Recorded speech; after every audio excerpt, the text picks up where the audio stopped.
From the world of politics to the world of business, this is Balance of Power.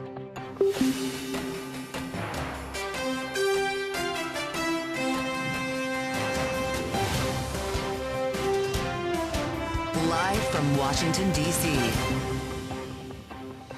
From Bloomberg's Washington, D.C. studios to our TV and radio audiences worldwide, welcome to Balance of Power. Alongside Joe Matthew, I'm Kaylee Lyons. Tonight, a presidential victory lap after a chaotic 100 days.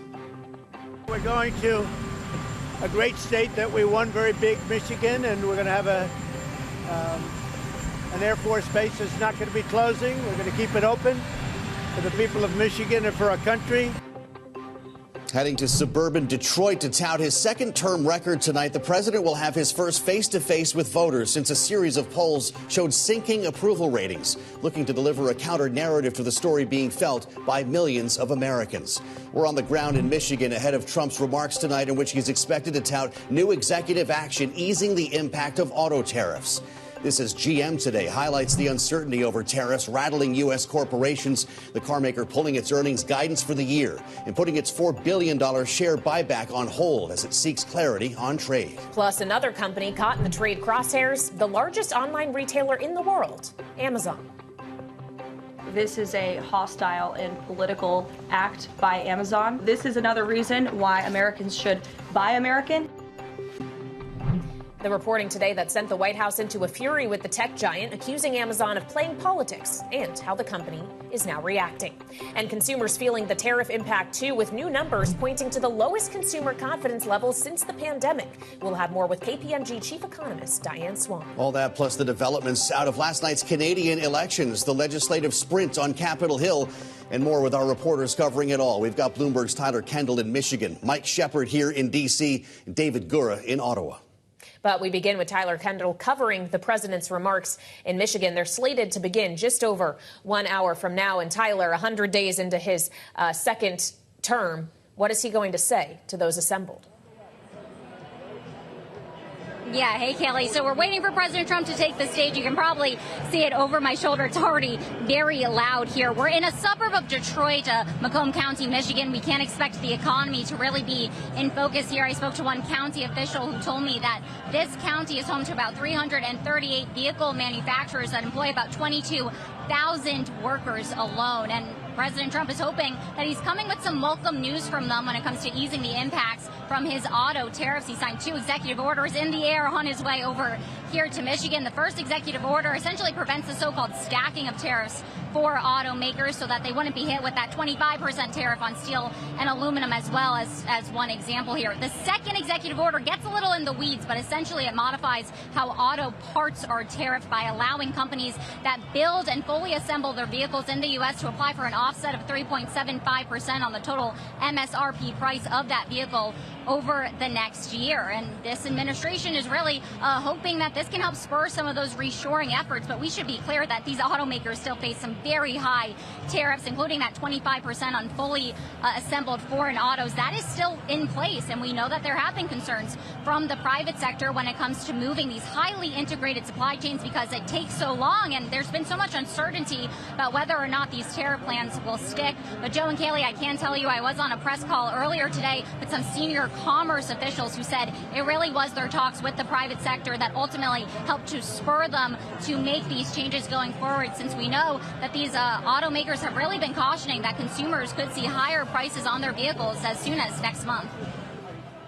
Bloomberg's Tyler Kendall. Thank you so much, Tyler, with the signage reading 100 Days of Greatness across the stage. We'll get back with Tyler as we approach that speech. We'll bring it to you live later on Bloomberg TV and radio. This morning, a report claimed Amazon would soon display the cost of U.S. tariffs on products, eliciting strong reaction from the White House, with at least one news outlet reporting now that President Trump personally called Jeff Bezos to complain about the potential tariff display, only for Amazon to issue a statement rejecting the initial report. The president reacting to the back and forth before traveling to Michigan this afternoon.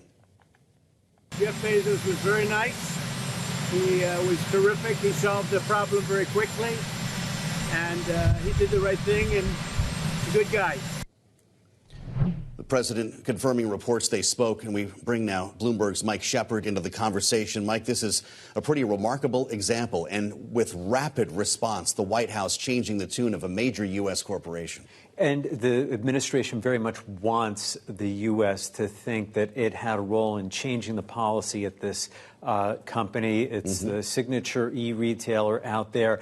And they want to make sure that other companies get the message, too, that if you try to speak out, if you try to show the cost of the president's tariffs program somehow leaking through to the public and impacting consumers' day-to-day lives, you could pay a political price for it. We heard Caroline Leavitt this morning calling the thought of doing so even a hostile and political act. Yeah. And yet many companies are grappling with this right now. We heard at the top of the program how GM and so many other companies are wrestling with the impact of tariffs on their bottom lines, and it's making it difficult for them to plan their businesses. Like, how do they pass those costs along to consumers, and how much do they actually eat those costs when it comes to their own profit margins and expenses? You know, this is a difficult calculation, and this is why you're seeing a lot of companies, not just GM, but Heinz and even Snap, saying that they have to pull back their guidance for the rest of the year simply because of all that uncertainty.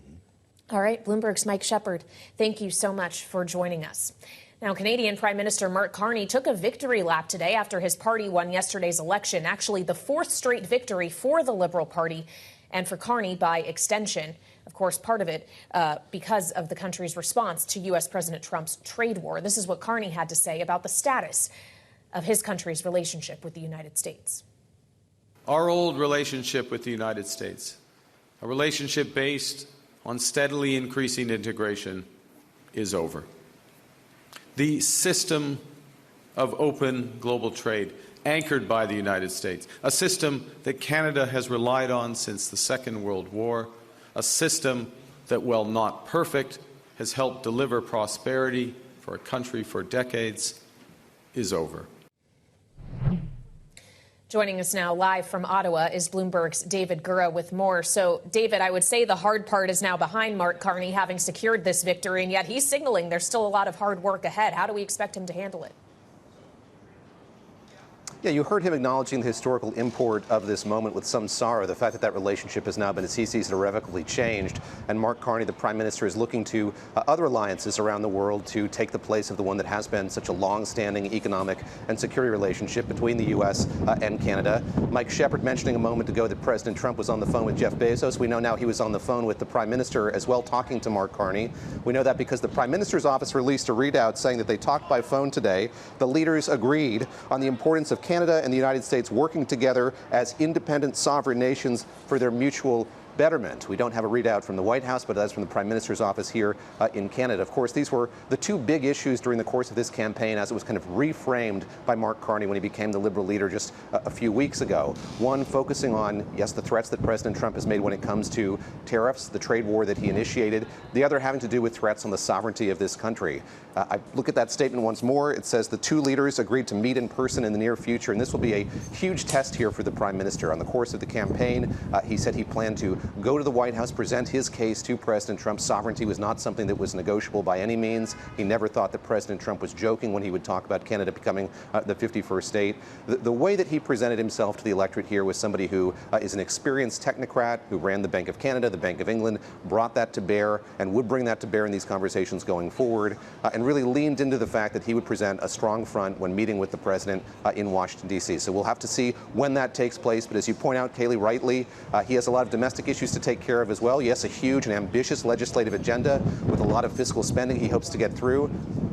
At this point, he doesn't have a majority in Parliament, so he's going to have to do a lot of old-fashioned politicking here in Ottawa, working with other political parties to bring members of those groups onto the Liberal side to caucus with him when it comes to passing these big legislative initiatives. So we'll see how that goes here in the months ahead.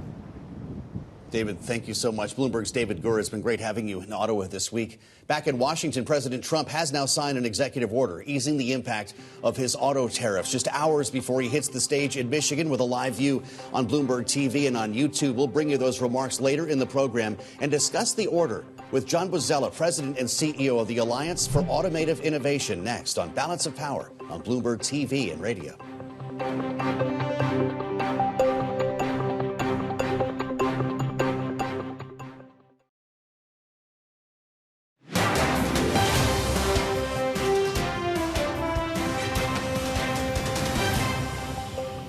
look, there might be some bumps in this road, whether it's in the automotive industry, whether it's in tourism, agriculture, which are the three biggest drivers of the Michigan economy. It's manufacturing, agriculture, and tourism.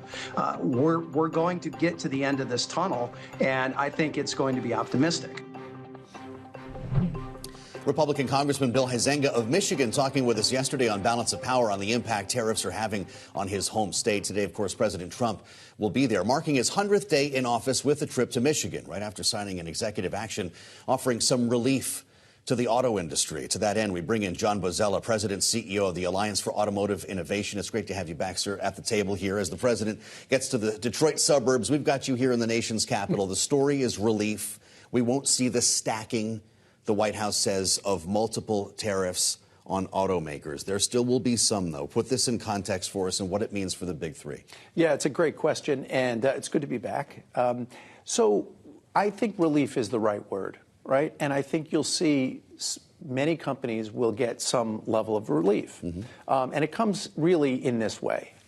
No stacking. So in other words, a car company might face currently the 25% auto tariff on a vehicle coming in or on the parts for a vehicle coming in that's built in the United States, but also a 25% tariff on, say, the steel or aluminum that went into that vehicle. And so that would, in the previous policy, would have stacked on top. And so the idea of breaking those apart creates some relief.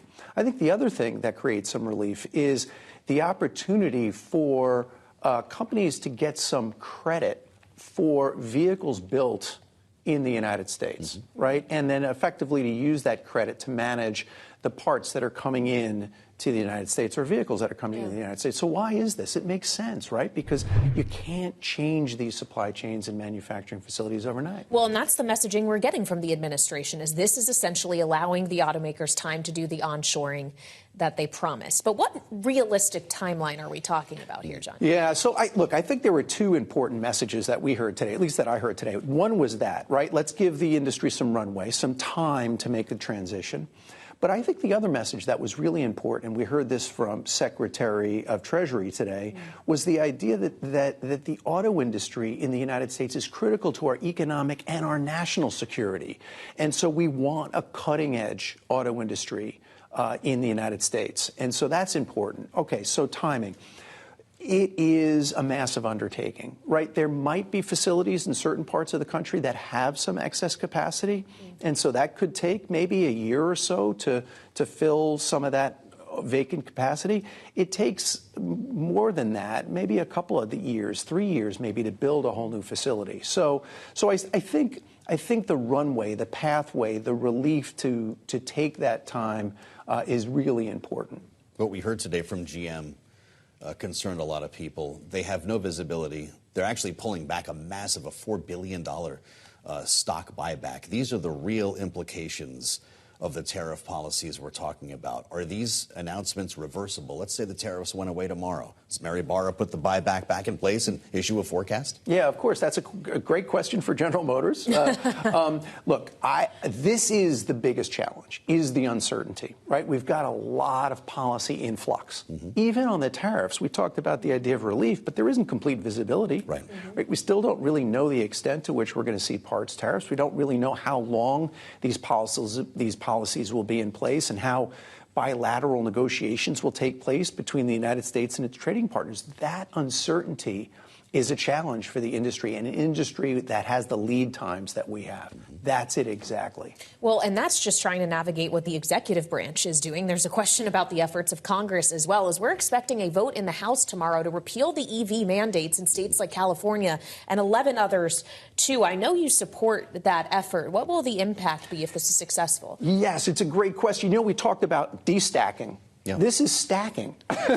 In other words, you know, at the same time the Trump administration is looking to find a little bit of relief on costs that would be imposed on the auto industry through tariffs, we have this electric vehicle mandate in a third of the country that's imposed by California and states that follow California to require companies to sell EVs, which is sales are a good thing, but not if there aren't enough customers. So, for example, in New York State today, New York needs to be at 35% EV sales.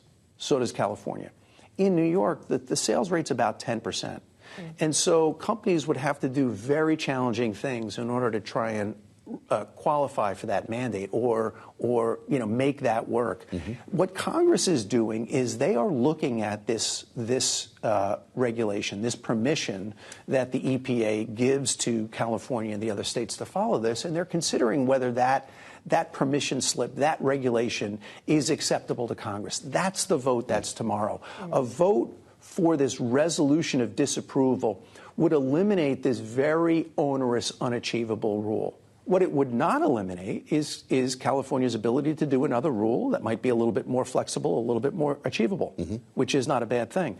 What is a bad thing is an unachievable rule and regulatory failure. That would be terrible. In our remaining moment, you're the CEO of the Alliance for Automotive Innovation. Can you continue to innovate with the internal combustion engine? Yes. So, yes, but you need both, right? First of all, we got to respond to consumer needs and wants as they are today and remain cutting edge. And so what you need is a balanced regulatory framework and a supportive policy framework to continue to invest in the future while most of the revenue and returns are made today from internal combustion engines. A challenging transition. Regulation has a significant role to play in whether that transition is successful.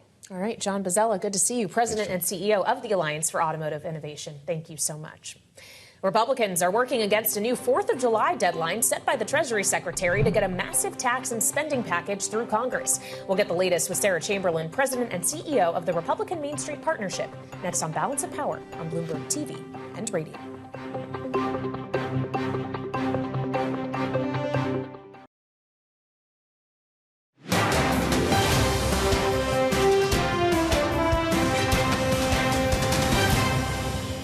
It's going to be turbo fuel, turbo boost to the economy, because I think this will send a message of stability to the markets, the bond market, the stock market, investors, job creators, entrepreneurs, that they have their tax rates permanent and solidified. They know they can plan accordingly, and that people have more money in their pocket to spend on their own families and their own needs and obligations. People are going to see it and feel it.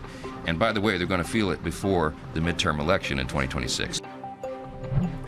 House Speaker Mike Johnson earlier today talking up the potential impact of the massive tax and spending bill congressional Republicans are working on but haven't yet finalized, with the White House looking for passage by the 4th of July.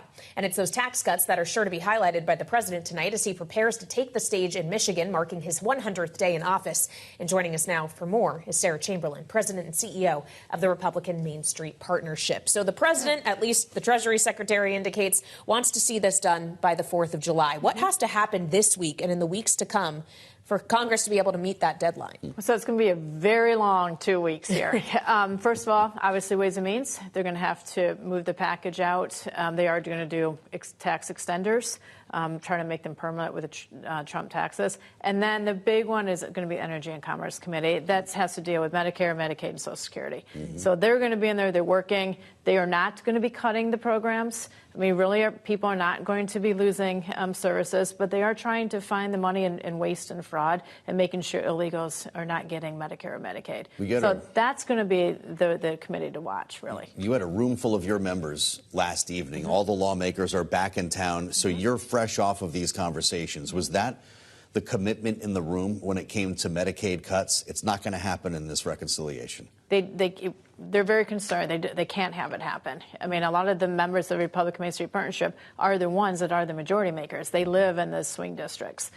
There's a commitment from the Speaker. He's said that many times. There's a commitment from the President, who has also said that many times. Yeah. So we're very confident that we're going to find the number in waste and fraud. And there are a lot of illegals that you need to remove them, especially in the state of California. But is there any risk that the spending cuts don't get to levels that other more hardline conservatives would like to see and risk losing their votes when you can afford to lose very few Republican votes? So that's a great question. Who really knows what their number is? I mean, it kind of keeps changing. So, yes, there is a concern for that. But right now, they're going to bring the best package forward and hope that all the Republicans get on board. Well, one of these days, Sarah, the X date is going to drop on us. We're told it could be this week or maybe next. And there is, I think, a concern, and you can frame this the way you heard it in the room with your members last evening or the people you were on the phone with today. If this falls in early summer, Republicans are going to need to work with Democrats to deal with this outside of reconciliation, to potentially manage this before the 4th of July. Does that change the contours of reconciliation if you need to stop down and work with Democrats? And what would Democrats get in exchange for making a deal with Mike Johnson right now? So the Democrats, I don't think, would make a deal with Mike Johnson right now. No. I think the Democrats are very disorganized. And prepared to default? They may. I mean, I don't know. They're kind of all over the place. So usually I can predict what the Democrats are going to do, and I've done that many times on this show. This time, I'm just not sure what they're going to do. But right now, the Republicans are focusing on getting reconciliation done, and they're going to worry about that a little bit down the road. Well, and I am sure we'll hear some about that from the president as he takes the stage in Michigan tonight. He also, Sarah, is going to talk about tariff relief for automakers, for example. Can you just characterize how much the members of the Republican Main Street Caucus want to see these kind of moves from the president, a lessening of the burden that American companies are facing? So they support President Trump in what he's trying to do with the tariffs. Absolutely. But it is nice to roll back some of them, at least for 30, 60, 90 days, that they totally support the president on that. I mean, obviously, the market has supported the president when he did it, when he announced it last week. Hopefully, they're support him on this as well. But the countries are coming and meeting with him. I mean, we really are having some progress. We're hoping for a lot more of it moving forward, but we are getting there slowly but surely. Well, speaking of rolling back, before we get to the R word, reconciliation, there's another R word, rescissions. And I know that Republicans are prepared to address billions of dollars in clawbacks. Is that going to happen this week? I believe it's going to happen on Thursday. That's kind of what they're planning on. What's the number you're looking at? That is up for dispute right now. We'll kind of see which clawbacks they're going to do. But there's some like NPR. There's a lot of them that they do want to claw back and that do have the support of the majority of the Republicans, if not all of them. All right. And just quickly, Sarah, when we consider what can get done before Memorial Day, is that still Mike Johnson's plan and it's just the Senate that might take a little longer? Or are we going to be waiting until later in the summer for the House, too? They're hoping to get it done by Memorial Day. When we had it in 2017, we waited too long. It didn't impact the 2018 elections. We need to get it done sooner or later so it does have the impact next year as we move forward into the midterms. So we're hoping. It's great having you back with us. It's always a clinic with Sarah Chamberlain. Thank you, President and CEO of the Republican Main Street Partnership, with us live in Washington. U.S. consumer confidence falling in April to an almost 5-year low due to growing pessimism about the economy, the labor market caused by tariffs. And we'll dive into the data coming up with Diane Swonk, Chief Economist, KPMG. It's next on Balance of Power on Bloomberg TV and radio.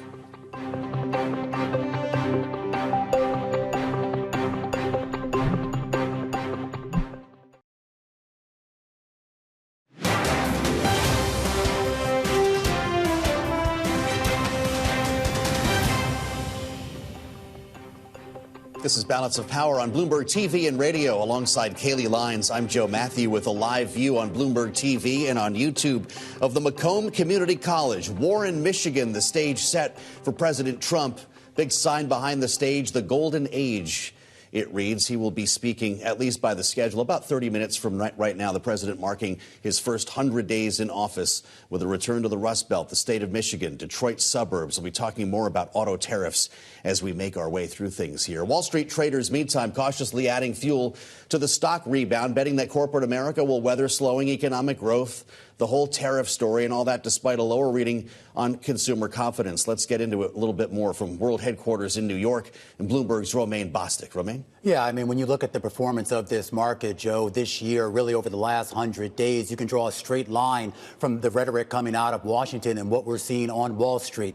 You're talking about an S&P 500 that has now staged 6 days of gains, but it's still down about 7% from where we were just before the inauguration back on January 20th. The other indices also seeing similar pain, with the NASDAQ 100 down 9% and the Philadelphia Semiconductor Index down 21% since that time. Remember, that was the big leader for this market over the last couple of years. But as you see on the screen there, really no industry has suffered as much, at least in financial markets, as auto stocks. As a group, they're still down 28% from where they were prior to the election.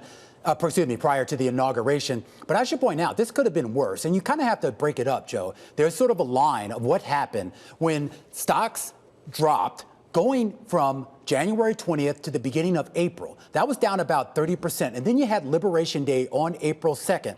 Believe it or not, you saw much more pain, another 20% drop in a lot of those stocks as a group. And while they have recouped some of those losses, a lot of those names are still deep in the red. Of course, looking for some reprieve. Maybe we're going to get that tonight, at least based on what we heard out of that executive order that President Trump signed on Air Force One, that the tariffs on the auto sector, not necessarily going away, but maybe they'll be streamlined in a way that some of these automakers and these car part makers can deal with going forward.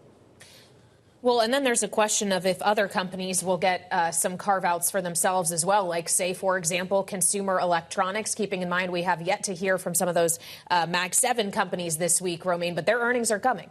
Yeah, they're coming. They basically start tomorrow. You're going to get Meta and Microsoft tomorrow, Amazon on Thursday, and a lot of other big names in between. And that's going to give you a much better sense of how these companies are not only just dealing with consumer expectations, but also, of course, their own internal expectations. These are companies that have been spending a lot of money to move around supply chains, a lot of money to invest in AI and other things. And there's a big question as to whether they've pulled back from that. We learned a little bit from GM, JetBlue, Pfizer, and a few other companies out there that, while not necessarily in stasis, there are certainly dialing back things just a bit.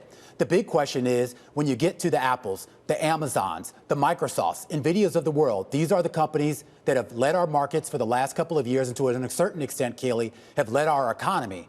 Are they going to pull back as well? Or do they have the cash? And more importantly, do they have the temerity to sort of continue to move forward with what they've been doing in the past? And do they think they can do so with the line to the president and his staff?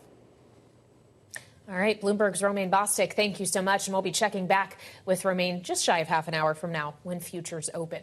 But first, we want to have more on the economic impact of President Trump's tariff policy and turn to Diane Swonk, who's chief economist at KPMG, here with us on Bloomberg TV and radio.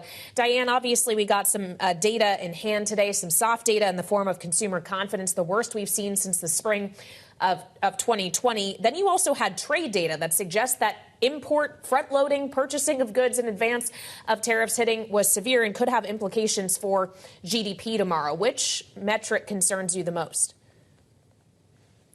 Well, they're all concerning, and I think what we're seeing is just the fact that we've had the disruptions we have already set the stage for more disruptions, even with the reset today, with some, basically these new executive order eliminates some of the stacking of tariffs so that one tariff isn't stacked on top of the other, particularly for the auto industry, but only for certain parts of the auto industry as well, and that's important. What we're looking at is that, you're still facing the risk of empty store shelves by the end of May. You're still going to have some inflationary impact with trade with China. There could be some deals announced very soon with Argentina and places like India. That is a very small percent, 3% of our imports, so that's not going to make a big difference in terms of how the tariff situation affects it. And some of the damage is already being done. That's what we're worried about right now. And I think the important thing is, this idea that consumers have really been ahead of financial markets in terms of their expectations for both inflation and a deterioration in their feeling of job security. That is that stagflationary scenario that we're most concerned about. Well, if uncertainty, Diane, is the buzzword here, we heard from the Treasury Secretary earlier about this very issue. He showed up very early in the briefing room, Scott Bessent, sharing what he expects in terms of less economic and trade uncertainty moving forward. Listen to how he put it. The aperture of uncertainty will be narrowing, and as we start moving forward announcing deals, then there will be certainty. But certainty is not necessarily a good thing in negotiating. Well, I'm sure the markets don't appreciate that. Diane, I'm trying to think of what I'm supposed to ask you this evening that's different from last week and the week earlier when you joined us. The fact of the matter is, this is abstract talk, right? Nothing for the market and nothing for the economy technically has changed. Exactly. And that's something that, is sort of, you see the market sort of grasping onto something to sort of, rally and feel good about something. And we want to feel better and we want to have this situation resolved. But the speed and pace and sequencing of policies has really has negative economic consequences, and consumers are saying it, but we're also seeing it showing up in other things like the Dallas Fed survey, which showed prices went up and economic activity fell. Again, that sort of stagflationary kind of a combination. We're seeing that showing up in a lot of soft data. The question is, when do we see it in the hard data? On the GDP data, you asked me about that, we're going to see probably a negative print on the first quarter because of this panic to front-run tariffs. But then there's a consequence, there's a payback to that also. But we're seeing in consumers as well. They're buying vehicles ahead of tariffs as well, and then that pulls demand forward. So this is not a good situation in terms of what it means for the economy. Well, and consumers, of course, were doing that front loading, anticipating that prices were going to be higher in the future, that they ultimately might bear the burden of the higher costs caused by tariffs. And yet President Trump sat down today for, or at least an interview that's airing today with ABC News to mark his first 100 days in office. And when discussing China tariffs specifically, this is a quote, "China probably will eat those tariffs." Diane, is that how this is going to work?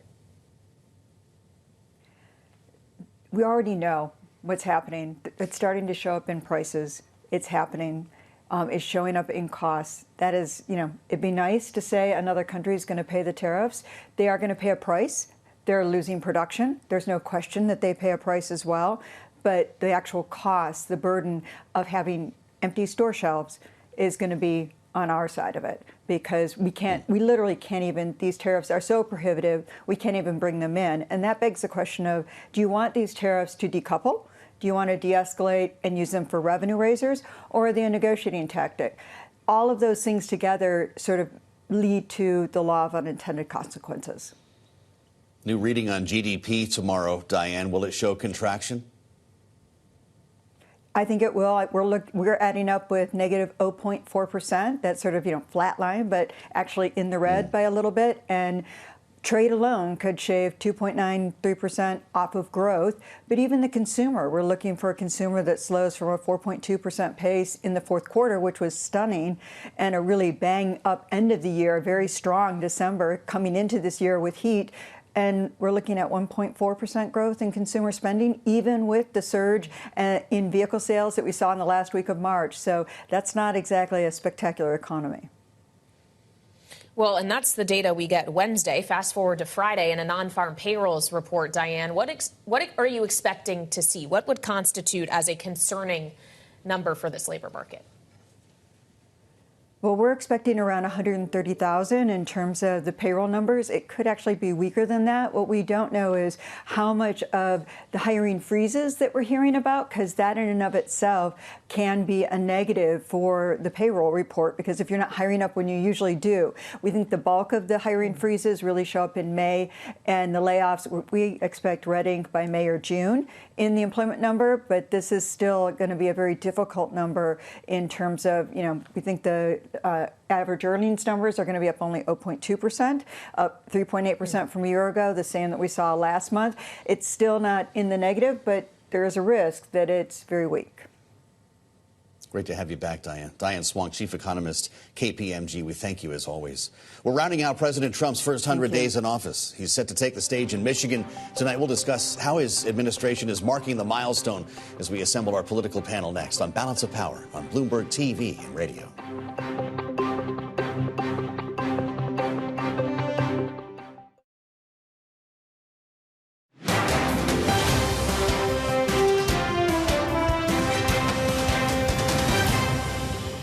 The golden age of America begins right now. I will sign a historic executive order instituting reciprocal tariffs. My fellow Americans, this is Liberation Day. China, 67%. They're sending fentanyl to Mexico and Canada. You're not in a good position. You don't have the cards right now. One of the most important initiatives is DOGE. We're going to be cutting taxes, and it's possible we'll do a complete tax cut. I have a great relationship with Presidency. I hope it's going to stay that way. We are finally going to be able to make America great again, greater than ever before.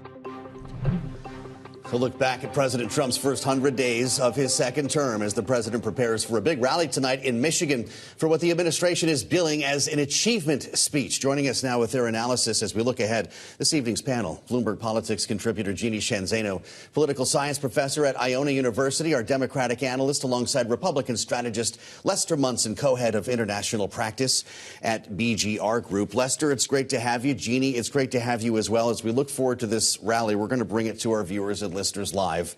Lester, you will live through it with us. An achievement speech, says the White House. What has he achieved? Well, there's been a lot of activity. I think he's got a record number of executive orders. That's true. He's probably got the most use of adjectives of any president in recent memory. He's created a lot of news, good for Bloomberg. And so I would say there's probably a lot to talk about. I thought you'd reach for the border, to be honest. Well, like in a more serious vein, yes. He does have probably some good stories to say on the border. On tariffs, maybe not so good, not exactly working out as he planned. So I think it's been a mixed bag, and his polling numbers probably reflect that a little bit, but there's certainly been a lot of activity, and it's been very exciting. Adjectives. Well, when we consider this prospect, though, Jeannie, that he does have arguably a very good story to tell on immigration and border statistics, a lot of that has been drowned out by his policy efforts elsewhere, whether it's downsizing the federal government and DOGE under Elon Musk or the market chaos that has ensued because of tariffs. Has he actually undermined perhaps one of his strongest messages? He absolutely has. I mean, the numbers on the border have gone down, but the problem is, as usual, the administration overread their agenda and support. And so as opposed to just methodically deporting people using due process and the law, they've overextended themselves. Then they go with this tariff situation, right? So they have taken steps where it is hard to imagine what difference there would have been had Donald Trump just come in and focused on lowering costs and securing the border. His numbers would probably be way up. But you know the numbers are down, and you know it's not good news when Lester is reaching for adjectives as a positive on the 100th day mark.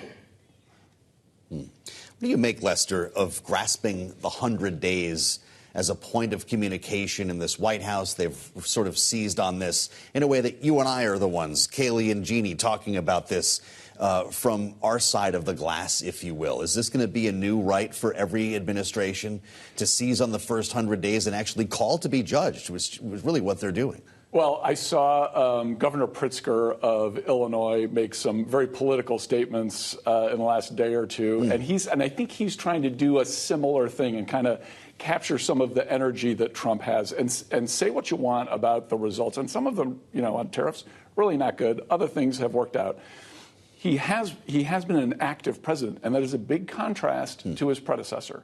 And I think a big part of this is him showing, hey, I may be 78 years old, but I can go out there and do the job, and I'm going to talk to the press every day. Yeah. I'm going to make announcements, and we're going to be active, and I'm going to keep people on their back foot. And by the way, he's still got a pretty significant domestic policy agenda working its way through Congress that's probably going to be done this summer. That's exactly what I wanted to ask, Lester, is he has been active. He's done a lot on his own, just using the power, arguably expanded power that he has brought about for the executive branch. But as we look forward to the rest of his presidency, have we already kind of seen the exhausted limits of what he can do by himself? He needs Congress to accomplish much of the rest of what he wants to do. He does. And I think a big part of this frenetic activity has been to keep the Freedom Caucus and other fiscal conservatives in line with his agenda. Because at the end of the day, I hate to break this to people, it's not really a fiscally conservative budget that he's going to produce. He's not touching any of the entitlements. There's still going to be a huge budget deficit. We're still going to be contributing to the national debt. He wants to make it look like he's a big budget cutter.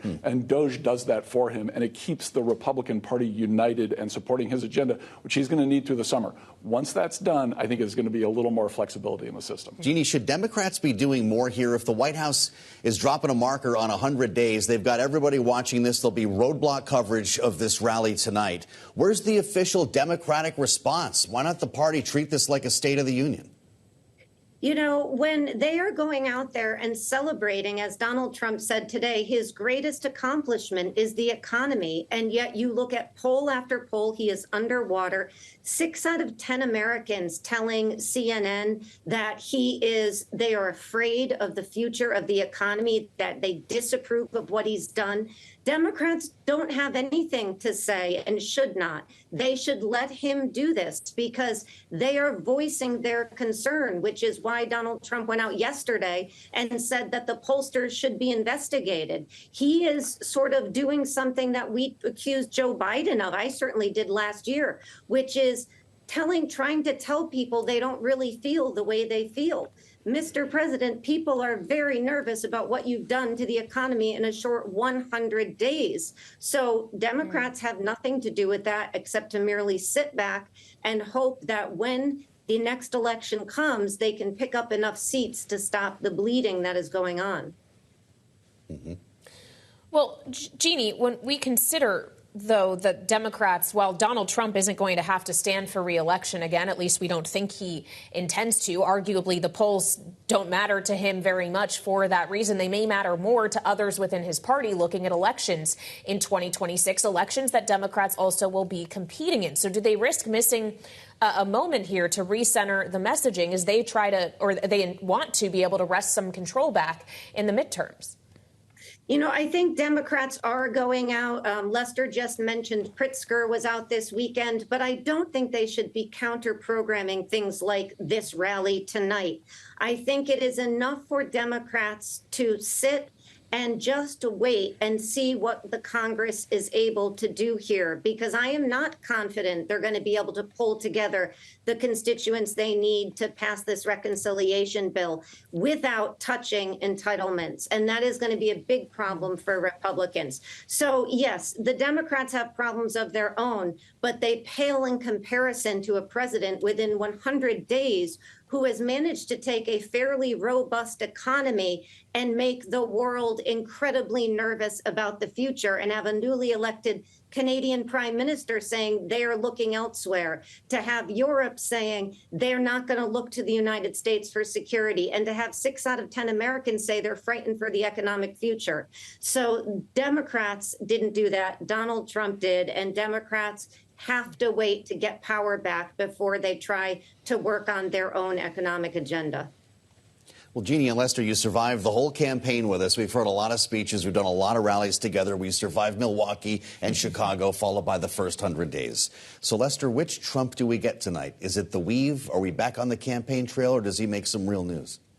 Unclear to me. I think he's trying to pivot a little bit towards a different zone. He sees his numbers going down a little bit, even if he wants to investigate the pollsters. I think he realizes he's got a little bit of a political problem here he needs to address. He's got to keep the Republicans united for at least through the summer. So this is going to be interesting gymnastics for him. It's not, he can't go out there and bang on the table anymore.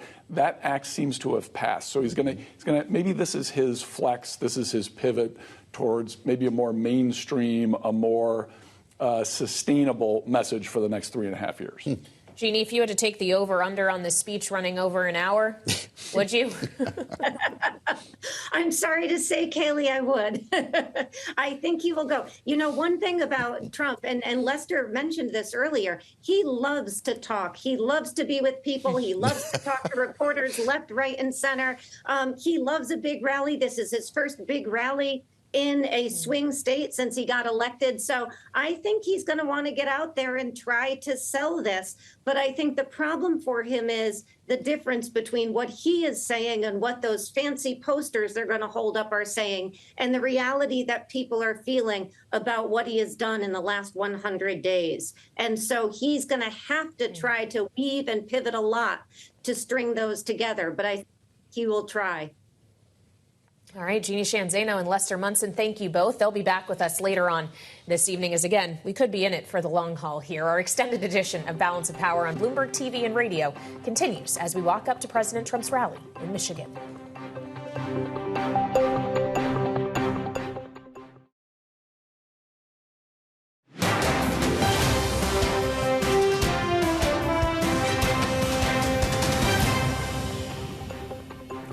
This is Balance of Power on Bloomberg TV and radio. Alongside Joe Matthew, I'm Kaylee Lines. And President Trump is in Michigan, set to take the stage at a 100 Days rally in Macomb County in the next hour. Really any minute now. It's slated to begin, Joe, at 6 p.m. Eastern time. We'll see whether or not he hits the mark. The signage, if you're with us on Bloomberg Radio, 100 Days of Greatness. The signs, the golden age, it says, behind the podium.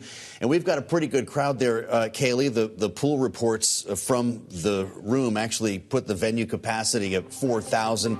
It's about a half or 3/5 full right now. And we'll be hearing live from the president as soon as he hits the stage. Yep, we'll be broadcasting it here in our extended coverage of Balance of Power. It continues next, right here on Bloomberg.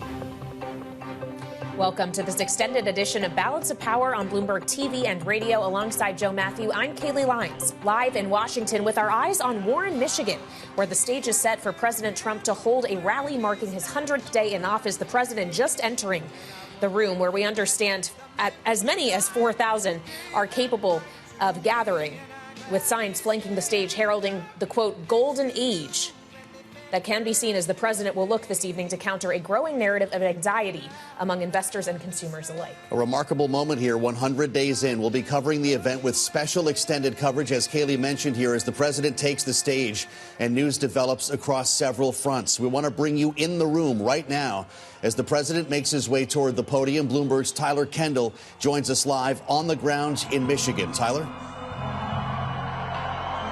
Yeah, hey, Joe. Well, President Trump walking in here now. It's very loud in the room, as you can hear, as we're expecting him to take the stage right over my shoulder. And as I look around the arena, all of the messaging on the wall tonight has to do with President Trump's economic priorities.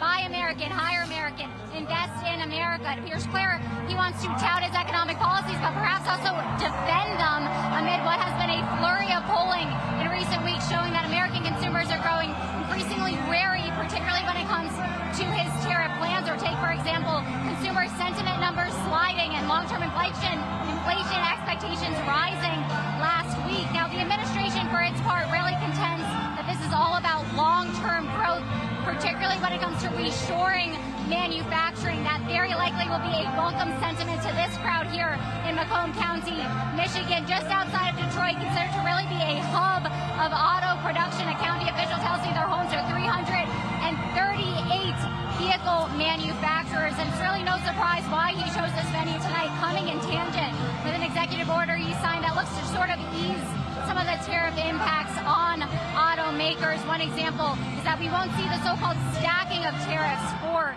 automakers, so they won't have to pay that 25% tariff on steel and aluminum goods, as just one example. And I can't tell you, I've been walking around the crowd, I've been talking to some of the people here, and many of them do say that they have the patience for President Trump's economic and tariff policies because they want to see more manufacturing, particularly here in Michigan. All right, Bloomberg's Tyler Kendall, thank you so much. Let's listen now to the president live on Bloomberg TV and radio. This is live coverage of President Trump's rally in Michigan. With live sound from the podium, the president is now cueing a video that supporters are watching, several thousand with him in Warren, Michigan, as he drills down on the issue of immigration, mass deportation. Having spoken to border security at length now, we're seeing a video that involves, Kaylee, the arrest of some of the gangs that he has mentioned, Tren de Aragua and MS-13. Yeah, the president just saying the worst of the worst were being sent to that prison in El Salvador. He noted earlier that the people that have been arrested and deported include child rapists, murderers, kidnappers. He described them as being criminals, though we have seen that not necessarily all of these individuals who were deported have, in fact, had criminal records. But this part of the president touting what he sees as one of his major accomplishments in his first 100 days, which is a crackdown on illegal migration. He noted, which is accurate, two record months, all-time records, 2 months in a row for the lowest number of illegal border crossings. Referring to the designation of these two transnational gangs, as he called them, as terror groups, which allows us, he said, to do lots of things. To your point, Kayleigh, those things have included, in some cases, at least one wrongfully detained individual, and have generated a massive number of court challenges. This is still being heard in court now as the president plays this video. By the way, no narration. We're simply seeing images of these gang members, in many cases being arrested and rounded up as the president stands by the podium watching and listening with these supporters. Well, and as you mentioned, the courts, we also heard the president talking about his effort through executive order to end birthright citizenship, something that we understand the Supreme Court could be taking up. It raises, obviously, constitutional questions there. But this is not only an immigration-focused rally, obviously. We have also heard from the president on some of these notions of protectionist policies, specifically a quote from the president: instead of putting China first, I'm putting Michigan first, and I'm putting America first, talking about ending the inflation nightmare and bringing back auto jobs. That's right. Has been a topic of conversation. You would think that would be a feature here in Michigan as the president speaks in the suburbs of Detroit, but clearly spending some time here to stop down on the issue of immigration and, as he sees it, mass deportation. Interesting broadly here, Kayleigh, this is a tool that then candidate Donald Trump was started using over the course of the summer, something that we typically would not see in a political rally, where he actually stops talking and throws to video, almost like he's producing a television program here live in front of the crowd. Nice response here, as you would expect from MAGA supporters. The president's still looking up at the screens as we bring you this live coverage from the rally here, marking 100 days of his second term. Let's stick with this now. On Bloomberg TV and radio with a USA chant in the crowd, the president's about to start talking again here. Listening to President Trump doing the weave, as he says, in his 100-day rally in Michigan, talking about a series of issues, some of which pertain to our audience. We're hearing some of the greatest hits as well as this veers into more of a campaign rally. We have heard a couple of lines that are worth addressing here so far. They tried to cheat on this election, he said, but we made it too big to rig. This is a refrain, of course, from other Trump speeches that we have no evidence to support, also suggesting that America is a dumping ground for criminals no longer, and referring to fake polls by crooked people, which we have no evidence to support. He's talking about the Fed chair. Let's put an ear back on Donald Trump. President Trump now speaking about his predecessor, but of course, before doing so, Joe, we were hearing from him on tariffs, or the idea that trade deals could materialize, as he speaks live in Michigan, and we're taking it here on Bloomberg TV and radio. They're coming from all over the world. He says they want to make a deal, but the president's suggesting we'll make deals, but we don't have to. And if it takes too long, he says he'll just set a price. That's right. Talking about the Fed as well. He says you're not supposed to criticize the Fed. You're supposed to let them do their own thing. But I know much more than he does about interest rates, referring to Jay Powell. Believe me, core inflation, he says, has reached the lowest rate in 4 years. We want to bring in Bloomberg Politics contributor Jeannie Shanzano, our Democratic analyst, for more on this, joined by Lonnie Chen, fellow American public policy scholar. Jeannie, it's great to have you here. I just wonder your thoughts on what you're hearing so far and how this has been framed. Lonnie, it's good to see you as well. The president is seizing on economic issues, and it's coming just days after. I realize we heard about the border as well, but when you look at the signage in the room and the thrust of this speech, he's speaking to the issues that have been polling in a pretty weak way for him, showing approval ratings on the way he's handling the economy and tariffs underwater. What do you make of the approach tonight? You know, I'm sitting here listening, and the reality is that you can hear with his constant attacks on the pollsters that he is well aware that he is underwater now on the economy, that his support and approval in terms of his handling of the economy has dropped in this last 100 days. And that's why he's attacking the pollsters. And I think he's really missing an important opportunity. This is his first time on the road since he became president, his first big rally in a swing state, to explain to the American public this thing that he cares so deeply about, which is tariffs. He reiterated again to these interviewers in the last few days, he is deeply committed to this tariff regime. Tell us why. Tell us what the goal is. Tell us how long the pain is going to go forward. Tell us if there's a threshold, a time at which there's a red line that you'll pull back. He's missing that opportunity and spending a good amount of time attacking the Democrats, relitigating the 2024 election, and so on and so forth. So to me, I think he is missing an important opportunity to grab the bully pulpit and pull independents and moderates and people who voted for him, who are now frustrated and telling pollsters that, along with him, for this tariff regime in particular. Well, Lonnie, chime in here, because before he got to the subject of tariffs, he spent a good deal of time, in fact, brought a video to highlight his efforts on immigration and the border. Is that actually the strongest argument he's able to make to this crowd and the American people 100 days in? Well, if you look at the public opinion survey research so far, it is immigration as the issue where the president is earning the highest marks. I think the goal of the speech tonight was to make the case that the administration has moved on the two issues that I think Americans elected Donald Trump to deal with. One was the border, and the second was the economy. Now, obviously, there's a lot of ancillary stuff that comes with any President Trump speech, but that is really the core of the argument he's trying to make, for example, on prices, that they've done things to address the issues that Americans care about. And I think they're trying to respond in some ways to a critique that they haven't said enough about prices and that they haven't said enough about the accomplishments at the border. So this is in some ways a valedictory speech. This is an opportunity for the president to make the case. And whether he makes it successfully or not, we'll see if the numbers reflect some improvement. There's no question that the numbers we've seen over the last, let's say, week to 10 days in particular, have indicated a softening of support amongst particularly independent voters. I don't think the White House particularly cares all that much, but we'll have to see kind of whether and if that impacts the president's behavior going forward. Well, the president right now is talking about auto tariffs, so let's listen back live to his rally in Michigan here on Bloomberg TV and radio. Before the election, President Trump, of course, now giving the podium over to someone else as we consider his move today, which he was just speaking about, signing executive action to provide some relief to automakers, specifically when it comes to tariffs. We saw that reaction in the markets today, and we want to get more on the markets now as futures have been open for just about 45 minutes. Bloomberg's Romaine Bostick is still live with us from New York. Romaine, what are you seeing? Yeah, modest losses right now in U.S. equity futures. In fact, the main equity future that tracks the S&P 500 only down about 0.1%. A little bit more weakness when it comes to the NASDAQ, down about 0.3%. It's not really clear if any of those moves are directly tied to anything Trump said. Remember, there were some relatively negative earnings reports that came out after the close of trading today, and that could be putting downward pressure on some of those numbers. We did see a flip in the dollar, which was relatively strong earlier in the session. That did flip to modest losses, but again, no direct correlation to what Trump is saying.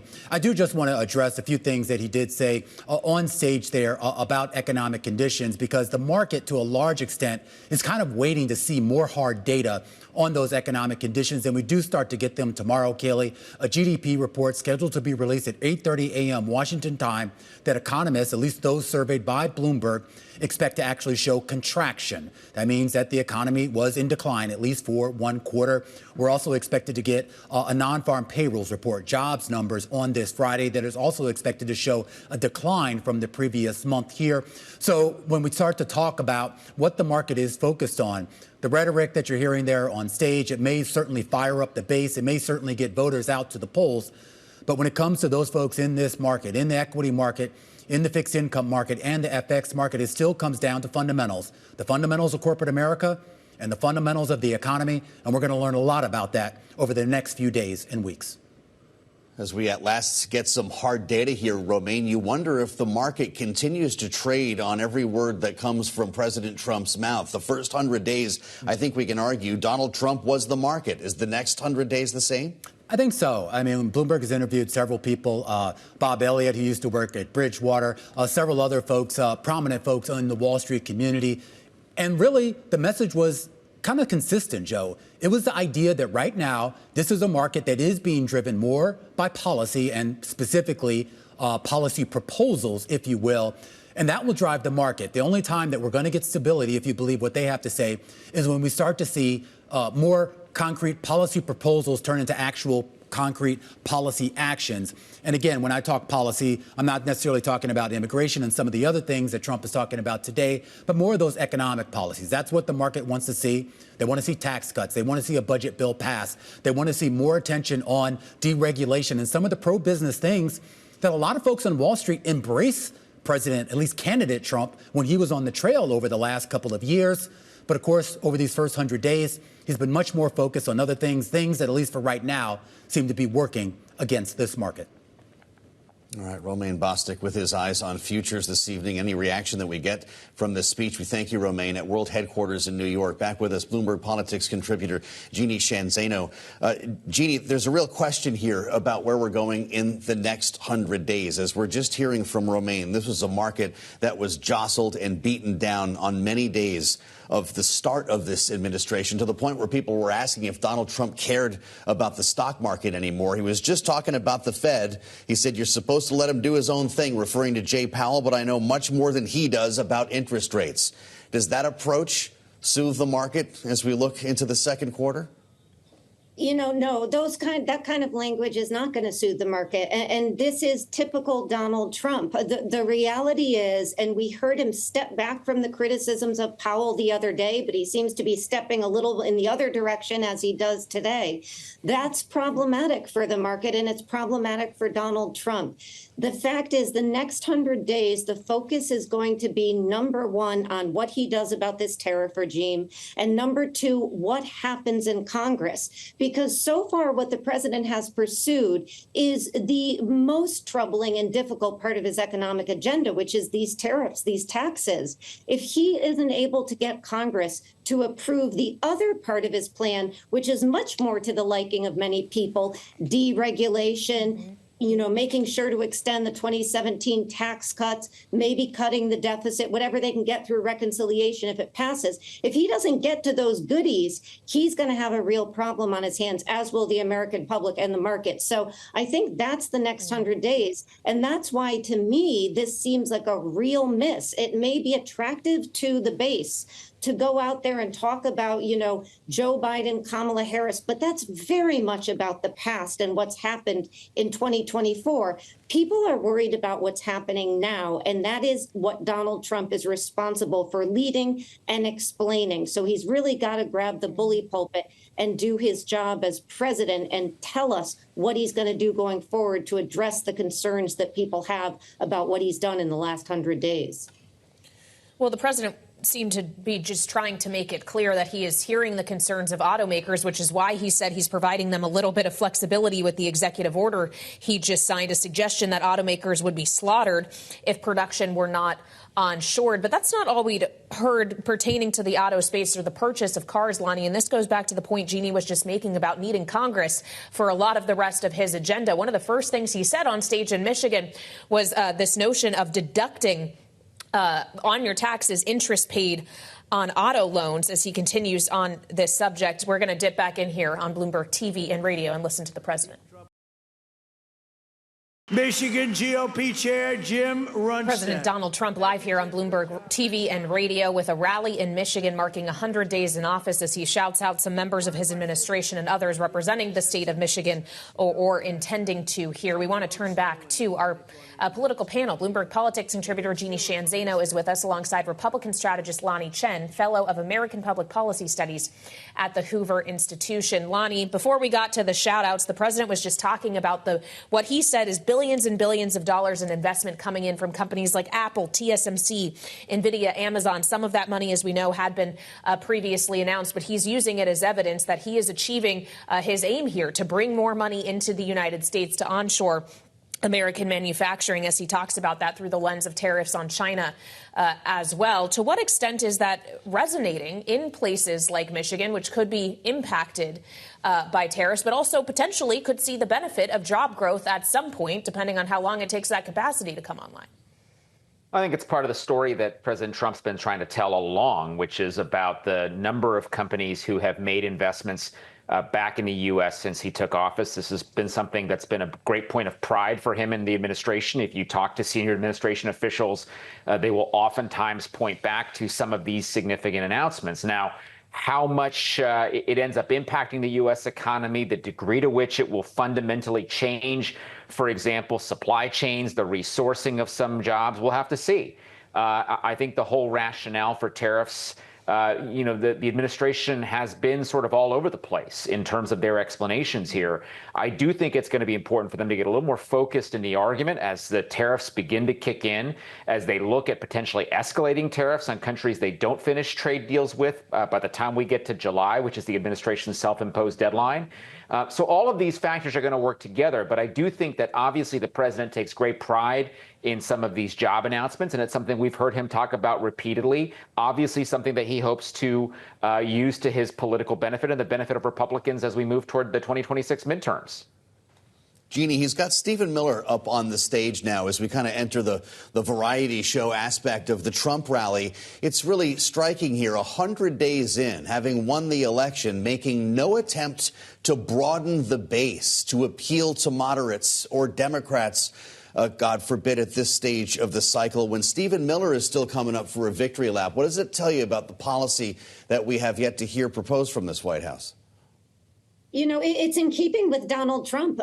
This has been a candidate who has done a very good job getting elected by doubling down on the base. And so he wins fairly narrowly when he wins, but that is how he is able to do it. He was also, got to give him credit, able to get people out to the polls who don't normally vote. And I think that's why we see him in Michigan, of course. And, as he's talking about tariffs, this is what I see as the messaging problem that he has, what Lonnie was just talking about, is the fact that if this is all intended to reshore, then it can't be used to negotiate as well. Those two things do not work in tandem. And that's where the goal of what he is pursuing has become very problematic. So he stands out there in Michigan and he talks about reviving manufacturing, bringing these jobs back, reshoring, all of these companies coming in. And yet, you look at what he's done and what he said in the last few weeks, and a lot of it is about using tariffs as a negotiation tactic. So he's got to be more clear on what he intends to do if he's going to keep appealing to these independent, moderate voters and these blue-collar workers out in places like Michigan, and even though he's not going to run again, for the Republican Party writ large.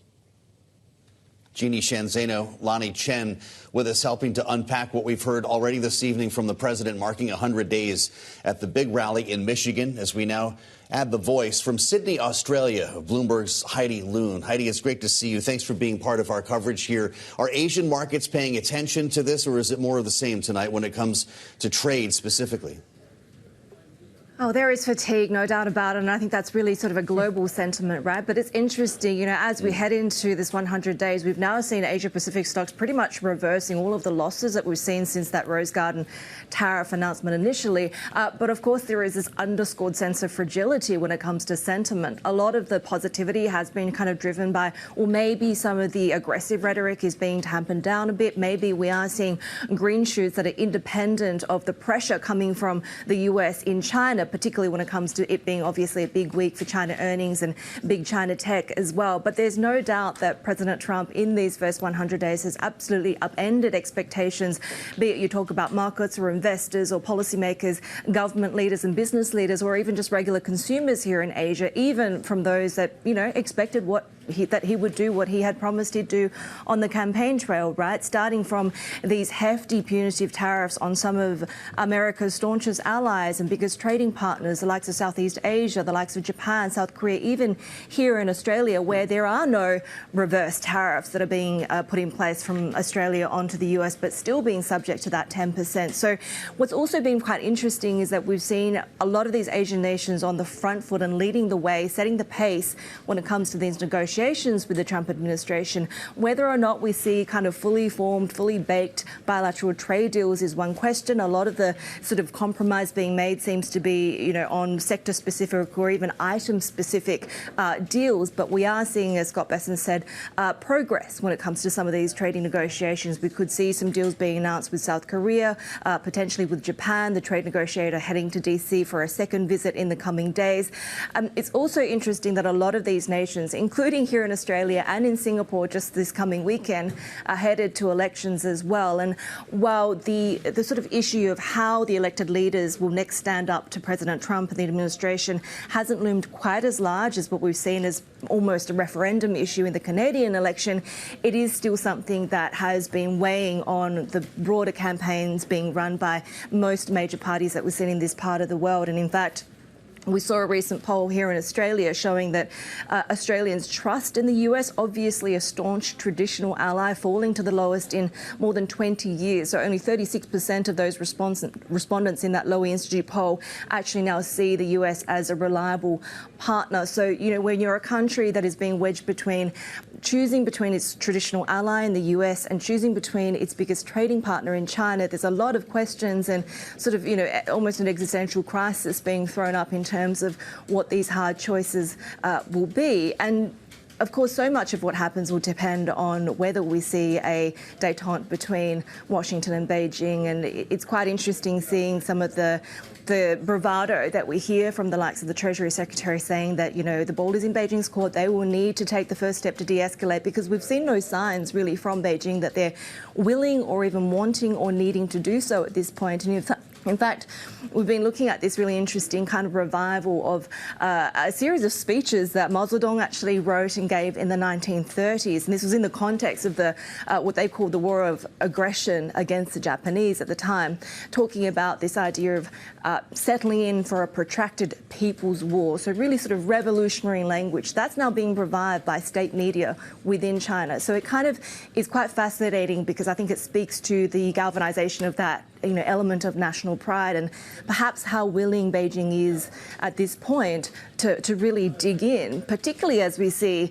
a lot of Chinese diplomats and delegations now reaching out to regional rivals, to you know, traditional trading partners with soft and economic diplomacy, to try and get them on side with this rhetoric that the US are being bullies.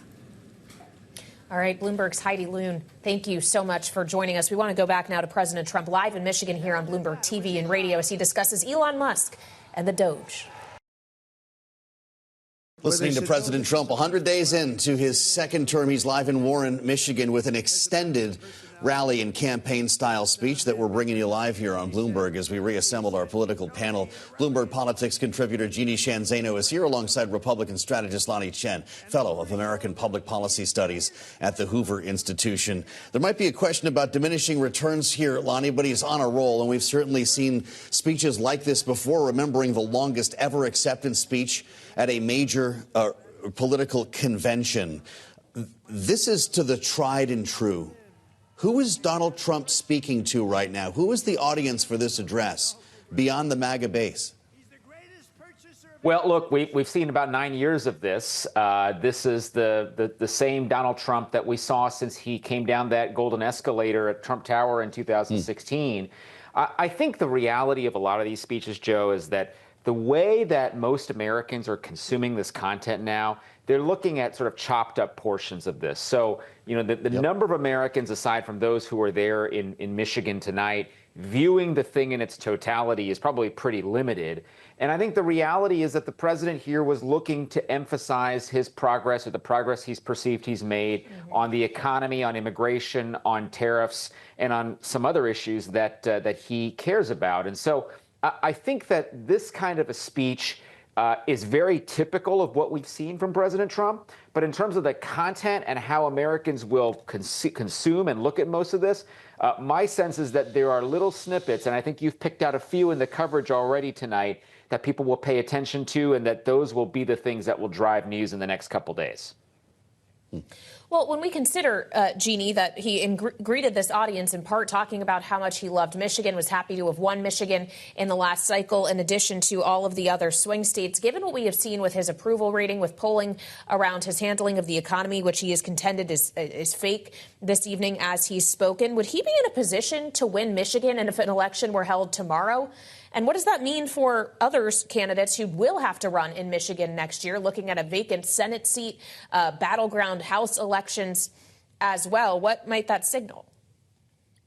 It's a great question. You know, I think a lot of voters at this point will continue to give the president, particularly those who supported him in 2024, a little bit of room here to fulfill his promises. The problem he's facing is that now that we're at 100 days, it doesn't get any easier from here. So he has got to show that he can deliver, not just deliver an entertaining rally speech, but deliver on the issues he promised. Those are, number one, the economy and costs, and number two, securing the border. And the problem he's facing is, while they're still going to give him a little runway on some of this stuff, he's going to have to deliver sooner rather than later. And it's unclear to me, listening to him tonight, how he is going to do that. He sees no, or he indicates no intention to address the real issue of costs. In fact, he has doubled down and said, I have lowered costs. Well, that's simply not factually true. He doesn't seem to understand the pain Americans are starting to feel at the grocery store and elsewhere. And of course, that pain has only just begun. We're still about a week or two out from that, as the big box CEOs told him. So he's got a short time period here to address these things. And when you think about other people who are going to be running in Michigan fairly shortly, they don't have the luxury that maybe Donald Trump has of knowing that he can't run again. So they are more under the gun, so to speak, for him to deliver. And that's where Congress comes in. And so far, it doesn't look like they are going to be able to deliver on his other promises. So there's a lot to do, and the time frame is shortening. And by the way, of course, we're up against a debt ceiling limit as well. Lonnie, we're keeping tabs on what the president is saying here, and he's making references to what he calls the Biden crime family. He's talking about the Hunter Biden laptop right now, remembering on the campaign trail that was deemed by some as the retribution campaign. He said his real retribution would be winning. He's been in office for 100 days. Is this the retribution administration now? Well, we have definitely seen elements of the president using the executive branch, using the authority available to the executive branch to essentially go after things that he, in some cases, campaigned against. In some cases, we know these were things that he had and took great issue with. For example, we've talked at length about the situation with respect to DEI programs. That's something the administration has gone after. Some of the well-known challenges in higher education, you've seen the president go after those.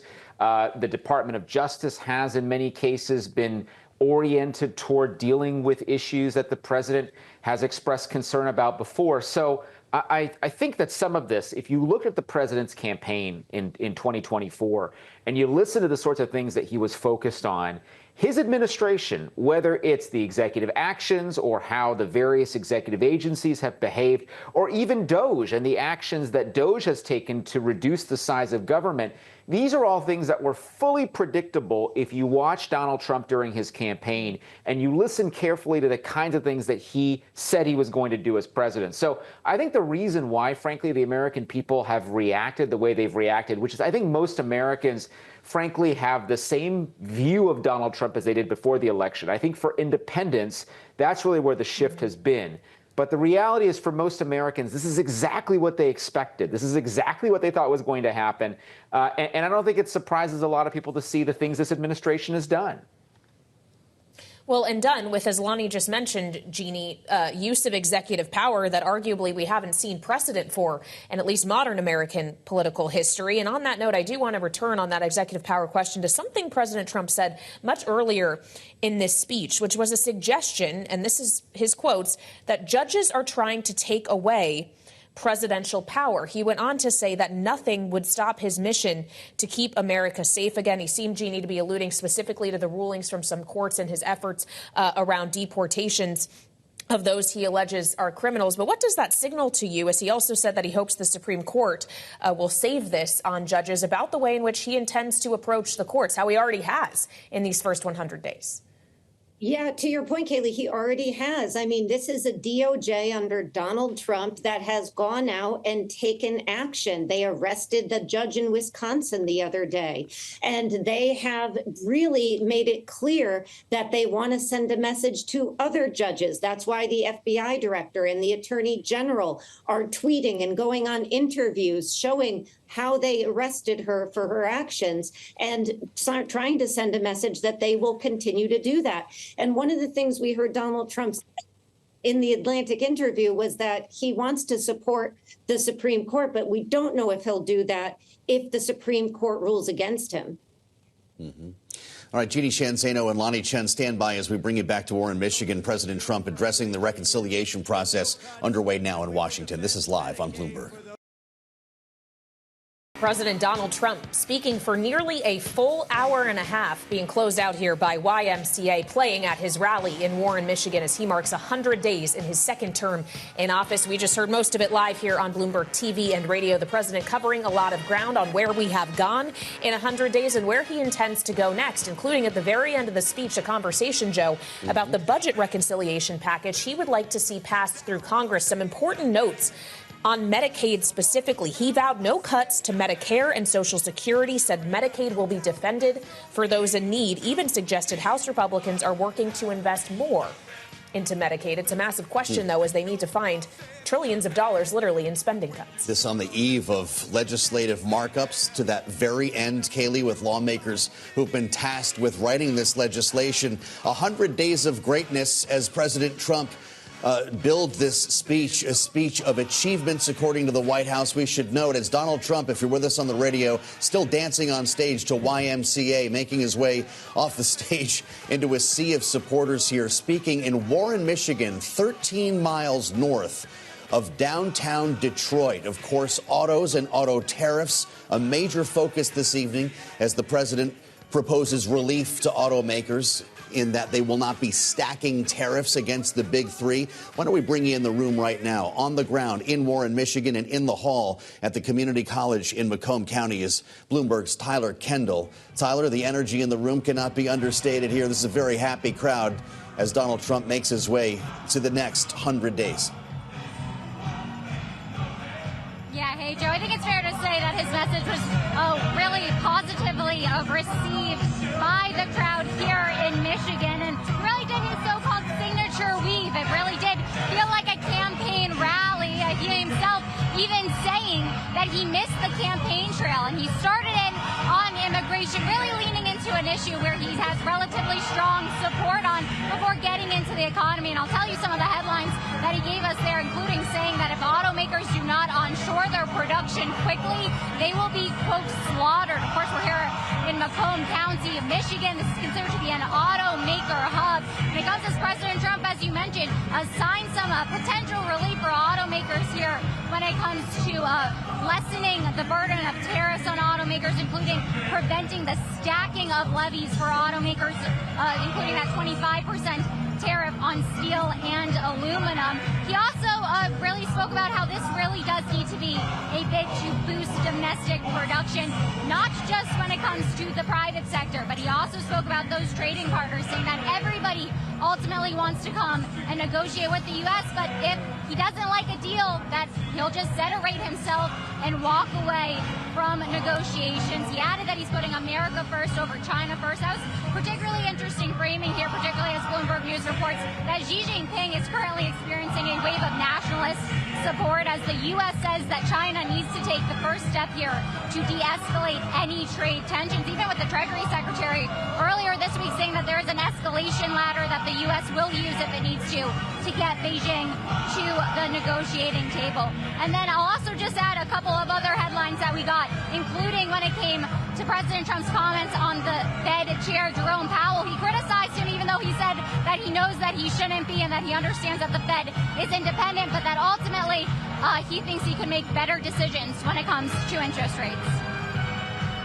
All right, Bloomberg's Tyler Kendall live in Warren, Michigan. Thank you so much for being with us through the duration here on Bloomberg TV and radio, as were our political panel, Bloomberg politics contributor Jeannie Sheehan Zaino and Republican strategist Lonnie Chen, fellow of American Public Policy Studies at the Hoover Institution, are still with us. Lonnie, as the president just spent a lot of time reflecting on what he has been able to do, in large part by himself over the last 100 days. As we look forward to the next 100 days, how much is he going to be reliant on others, specifically on Congress?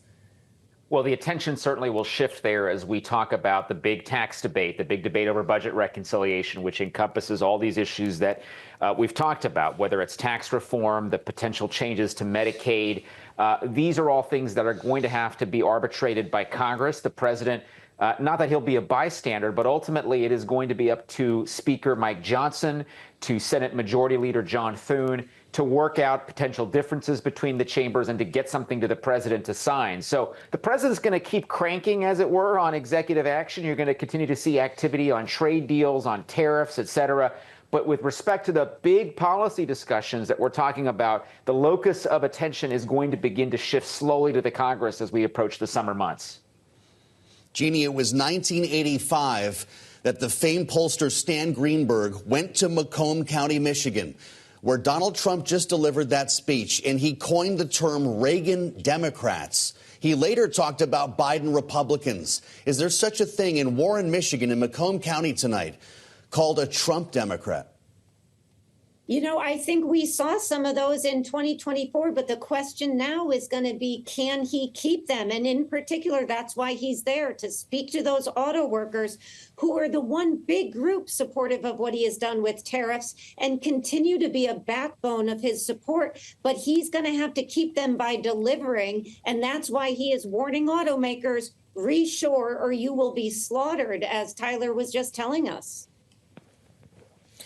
Well, he certainly wants to see that reshoring, but he also is talking about a little bit of flexibility that he is willing to grant. Lonnie, we just have a minute left here, but we understand the president also tomorrow is planning to make some remarks around investing in America once again. To what extent is he going to continue trying to court companies specifically as they try to carve out some leeway with him on tariffs?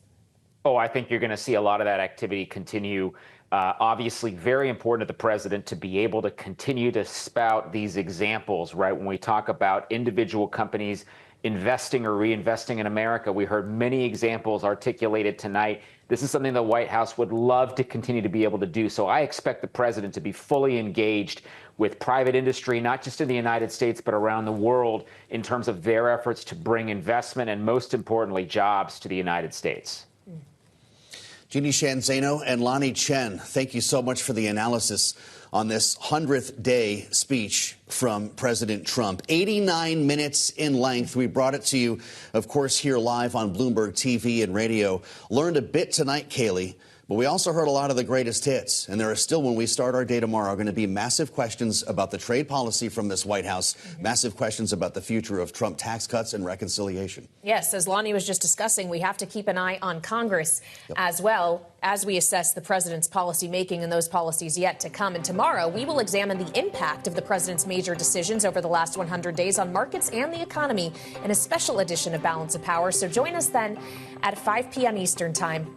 With Joe Matthew, I'm Kaylee Lyons, and this is Bloomberg TV and Radio.